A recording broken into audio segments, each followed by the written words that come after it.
नमस्कार साथियों, एक बार फिर मैं दीपंकर समझदार चार्टर्ड अकाउंटेंट, आपका दोस्त और business growth associate financial freedom के बारे में आज बात करने वाला हूं। क्योंकि फाइनेंशियल फ्रीडम वो ऐसा कंसेप्ट है जो कि निर्वाणा है, जो हर कोई पाना चाहता है। लोग सोचते हैं कि पैसा बहुत ज्यादा आ जाए तो फाइनेंशियल फ्रीडम हो जाएगा, लेकिन दोस्तों ऐसा नहीं है। पैसा कम हो या ज्यादा हो, जितना भी पैसा हो इतना पैसा हो ताकि हम लोगों को रूटीन की जरूरतों को पूरा करने के लिए कमाने की जरूरत ना पड़े, और ऐसे सोर्सेस हम बना के रखे रहे जिन सोर्सेस से पैसा आते रहे और हमारा रूटीन सारे एक्सपेंसेस क्लियर होता रहे, और उसके अलावा हम लोग वो काम कर पाए जो काम करने का हमको मन करता है। हम लोग को रूटीन में कमाई करने जाने की जरूरत ना पड़े, हम लोग को रूटीन इनकम करने के लिए कमाई के लिए दौड़ने की जरूरत ना पड़े।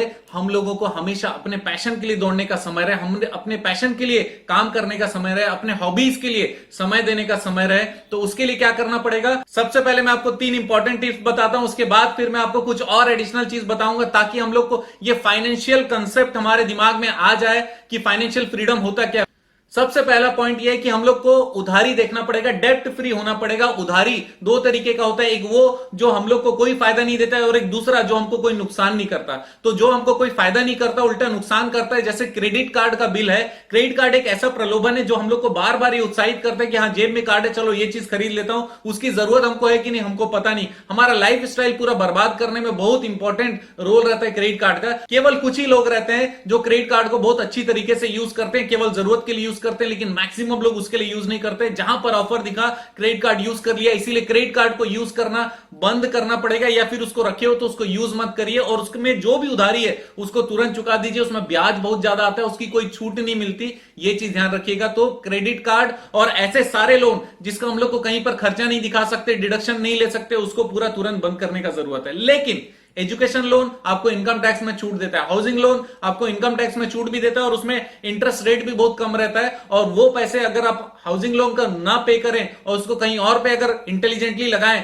तो उससे ज्यादा रिटर्न दे सकता है। कैसे? फॉर एग्जांपल हाउसिंग लोन 9% है। कितना है? 9% हाउसिंग लोन है। अब उस पे आपको टैक्स का डिडक्शन मिलेगा। अगर उस पे टैक्स का डिडक्शन मिलेगा और आप 30% रेंज में हो तो 9% में 30% माइनस कर देंगे तो 2.7% माइनस हो गया। तो हमारा इफेक्टिव टैक्स रेट कितना हुआ? 6.3% हुआ। उसी को अगर हम लोग एसआईपी या फिर दूसरे स्टॉक या शेयर्स में या म्यूचुअल फंड में इन्वेस्टमेंट करते हैं तो हो सकता है कि हमारा जो रिटर्न है वो कम से कम 9-10% हमारे पास रिटर्न आ गया, तब भी हम लोग 3-4% ऊपर में जाएंगे। इसका मतलब जब भी हम लोग ये प्लान करें कि लोन पटाना है कि नहीं पटाना है, तो उस लोन का कोई डिडक्शन या कोई छूट हम लोग को मिलता है कि नहीं, ये चीज देखना बहुत इंपॉर्टेंट रहेगा। और जो बैड लोन है जिसमें ब्याज भी ज्यादा है और जिसपे पैसे भी हम लोगों को रेगुलर पे करते रहने पड़ते हैं, तो उसको हम लोग को खत्म करने का पूरा कोशिश करना चाहिए। तो सबसे पहला पॉइंट क्या हुआ? हमारे उधारियों को पहचानना और उधारियों में से जो बैड लोन है उसको खत्म करना, और जो हार्मलेस लोन है उसको असेसमेंट करना कि वहां पर लोन चलते देने से हमको फायदा हो रहा है कि नुकसान हो रहा है, या फिर उसके जगह मैं कहीं और इन्वेस्ट कर दूं। दूसरा महत्वपूर्ण पॉइंट क्या है? दूसरा महत्वपूर्ण पॉइंट है कि समय से ही हम लोग को इन्वेस्टमेंट करने का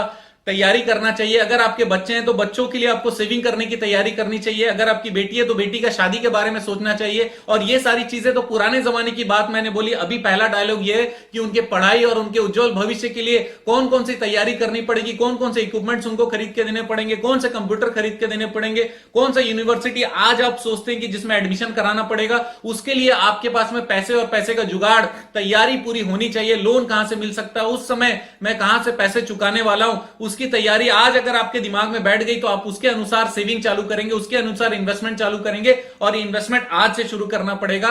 बच्चे अगर नहीं है तब भी बच्चे होने के बाद की तैयारी आज से होनी चाहिए। आपको हमेशा ध्यान पे रखना पड़ेगा अपने फ्यूचर का। तो सेविंग करना आज से जरूरी है। तो इसके लिए क्या करना पड़ेगा? आपको म्यूचुअल फंड या फिर लैंड या फिर गोल्ड, ऐसे बहुत सारे जो जो ऑप्शंस है वो ऑप्शंस में हम लोग को बेस्ट ऑप्शंस को चूज करना पड़ेगा, जिसको लॉन्ग टर्म इन्वेस्टमेंट में रखना है। शॉर्ट टर्म इन्वेस्टमेंट की बात नहीं कर रहा हूं, लॉन्ग टर्म इन्वेस्टमेंट की बात कर रहा हूं। 2 साल, 4 साल, 5 साल, 10 साल, 15 साल के लिए पहले से तैयारी करना है हम लोग को। तो इन्वेस्टमेंट की तैयारी शुरू से करनी पड़ेगी ही पड़ेगी, राइट? तीसरा महत्वपूर्ण पॉइंट है कि जीवन में बहुत सारे अनसर्टेनिटीज हो जाती है, बहुत सारे ऐसे अचानक समय आ जाते हैं जिसके लिए हम लोग के पास तैयारी नहीं रहती। जैसे अभी कोरोना का समय चल रहा है, तो आज के दिन में हम लोगों को यह पता है कि आज लॉकडाउन हुआ है, तो हो सकता है 1 महीने के लिए चले कि 2 महीने के लिए चले कि 3 महीने के लिए चले कि 6 महीने के लिए चले, हमको पता नहीं। इस समय घर चलेगा कि नहीं चलेगा, इसके लिए कंटीजेंसी फंड हमारे पास होना चाहिए। लास्ट ईयर हमने देखा 2020 में कि 4 से 5 महीने बिल्कुल भी अव्यवस्थित रहा, उसके बाद भी 2 महीने अव्यवस्थित रहा। यह हमको सिखाता है कि मिनिमम 6 महीने की कमाई कमाई आपके पास में ऐसा कंटिजेंसी फंड में होना चाहिए जिसको कभी भी आप निकाल पाओ और आप उसको यूज कर पाओ अपने सर्वाइवल के लिए। तो कंटिजेंसी फंड सबसे पहले जरूरत है। और एक चीज हम लोग को करना पड़ेगा, जितने भी मेडिकल इंश्योरेंस है वो हमेशा करके रखना चाहिए, ताकि आपने जो मेहनत करके, इतना तकलीफ करके, इतना प्लान करके इन्वेस्टमेंट किया वो एक बार में खत्म ना हो जाए, एक बार में उड़ ना जाए। तो मेडिकल इंश्योरेंस अगर आप करके रखोगे अपने और अपने परिवार के लिए, केवल मत करिएगा।